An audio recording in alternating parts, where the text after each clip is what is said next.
guys! Welcome back to my channel, and for today's video, papakita ko sa inyo kung paano ko ini-edit ang YouTube videos ko. So, ang ginagamit kong pang-edit ko sa videos ko ay yung KINEMASTER. Kasi before, ang ginagamit ko is yung Wondershare Filmora. Medyo nahihirapan kasi ako pagka sa computer matagal. So, ang ginagawa ko sa phone ako nag-edit kasi mas nadadalian ako doon kaysa sa computer. Kasi pagka sa computer, i-open ko pa siya. Unlike yung sa mobile, sa cellphone, mabilis lang siyang gamitin at saka napakadali. Kaya ako naisip sa mobile kasi doon ko na-download si KINEMASTER, which is doon ako nadadalian mag-edit ng mga videos ko.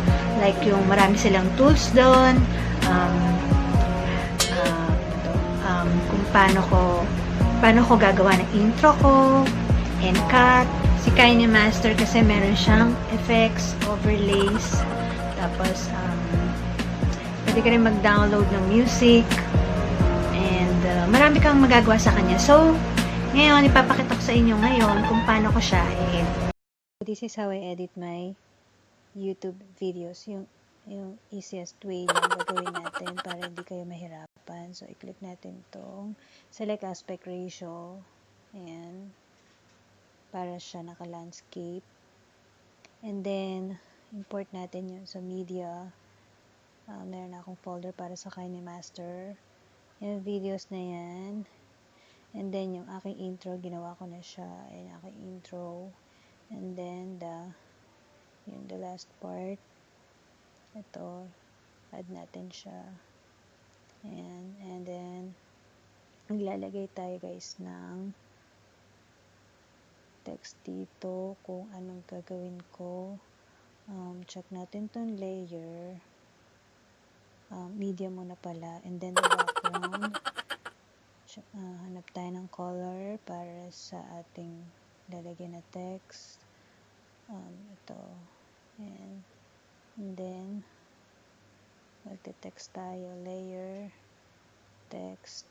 Type natin how I edit my YouTube videos. Okay. And then, zoom natin. And animation. Pwede natin palitan yung color ng text. Yan. Color. Siguro maganda sa color siya. Color red. Then back. Color red. And then the animation. Pwede yung madalas kong ginagamit is yung letter by letter.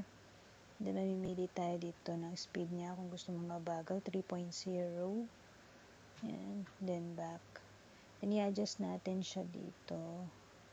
Adjust natin siya kasi masyadong mahaba. Ayoko na masyadong mahaba pagdating sa paglalagay ng title niya. Ayan. So, yun. And then,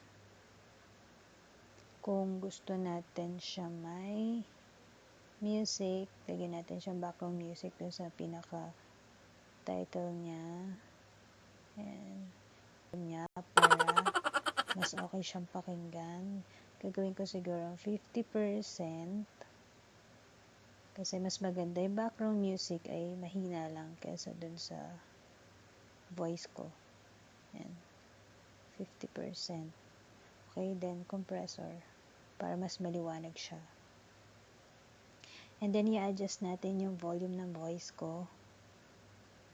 Ayun, naka-adjust na pala. Wait lang. Gawin natin 100%. 187%. Ayan. Check na natin kung mas okay siya. Hello guys! Welcome back to my channel. And for today's video, papakita ko ayan. So, kaya nagiging malakas yung voice ko kasi na-adjust ko siya dito. Ayan. 187%. And then, kung paano ka siya kinakat, i-click lang natin ulit siyang ganyan. Papakinggan ko muna kung hanggang saan yung kaya ako naisip sa mobile. So, hinaan muna natin dahil masakit sa tenga. Ayan. Masyadong malakas. So, play. Ayan. Masyado naman humina. Okay. Okay, ikakat ko lang yung pinaka last part niya. Scissor, then split at playhead. Ayan.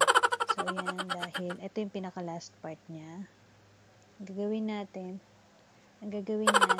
sa kanya, dahil naputol yung sa background music, maglalagay ulit tayo ng another back into 50%.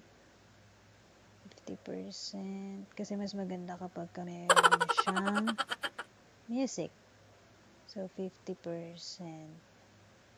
50, ayan. So, ang hirap niyang i-adjust. Ayan. 50%, okay. So, 50%. Okay. Check ko lang to kung, ayun. So, naka-compressor yung isa.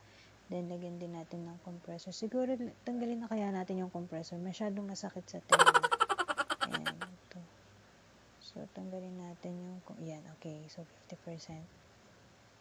Lagyan natin ng music. Wala yata music.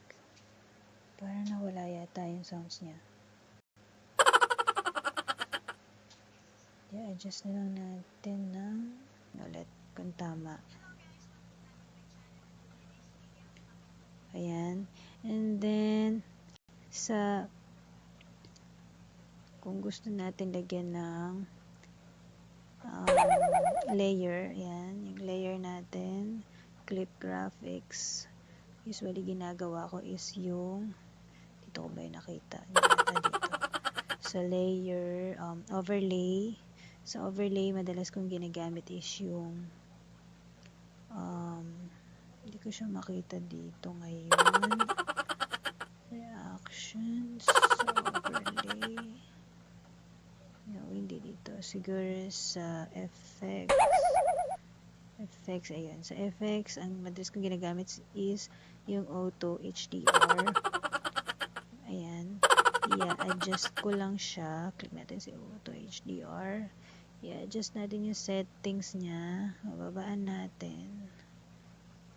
Ayan. And then, the alpha. Hindi masyado. Parang maliwanag na rin siya. Ayan. Check natin kung okay yung ako natin. Mas okay yata yung wala. Pero mas ayan. So, i-adjust natin the whole yung mismong picture, yung video niya. Lalagyan natin yan auto HDR para mas maliwanag.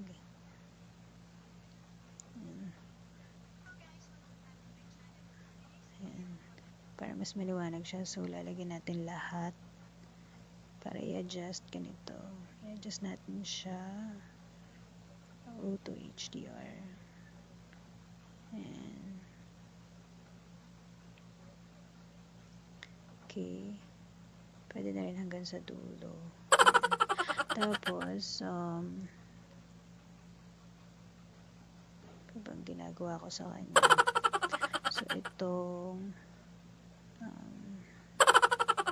lagyan natin sounds yung susunod na yung title natin. Lagyan natin ng 1.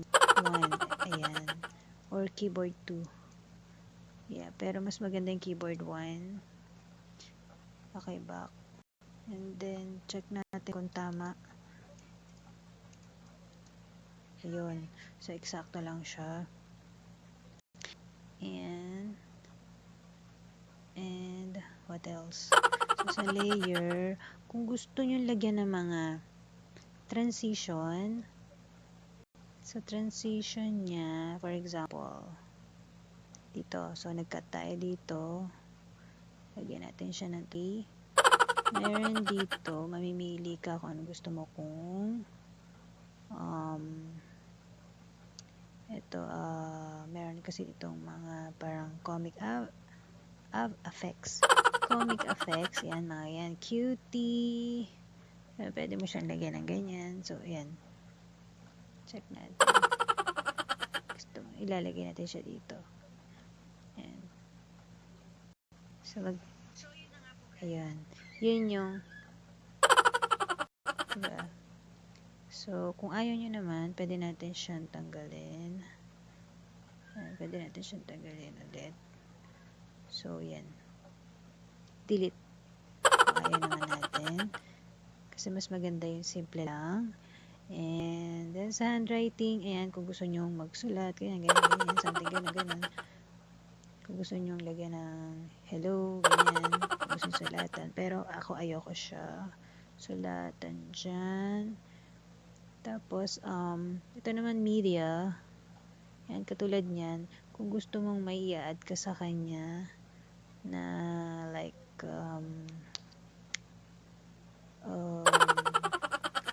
kasi kung meron kang gustong ilagay sa kanya, like for example,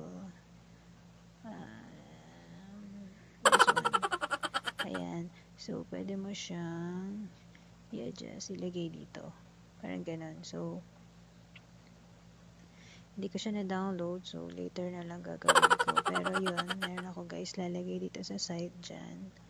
Pero hindi ko siya na-download. Baka later na lang. And, what else? Yun, ano pa ba yung aking madalas na ginagawa dito? Simple lang kasi hindi ako masyadong, yun lang, sa pagkakat lang ako, medyo tumatagal. Pero dun sa mga effects, wala akong masyadong, ginagawa, unless hindi ako nagsasalita. Tapos, yun, nabanggit ko na sound effects. Nabanggit ko na yun sa audio, dapat hindi operated ang ilalagay mo na music.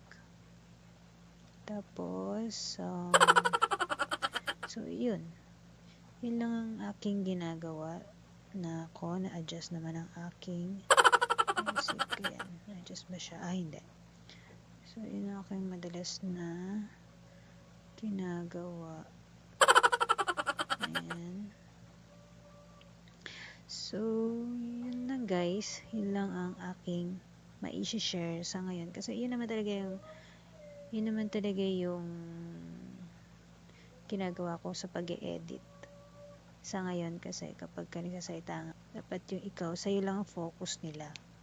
And then, kung paano ka nagsasalita, gano'n. Ang pinakamaganda dyan, yung naririnig nila yung voice mo. Ayan. So, yun lang po. Salamat. So, yun na nga po guys. Pinagpapawisan ako. So, salamat at so, yun na nga. Napakita ko na sa inyo kung paano ko ini-edit ang aking YouTube videos. Napakasimple lang at susundin nyo lang kung may mga pattern naman doon kung paano nyo siya magagawa. May mga cut and may mga nabigla ko. Na nga, tapos may transition, madali lang, tapos pwede ka rin mag-download ng mga music, like yung effects, ganyan, kompleto sila, tapos yung sa yun.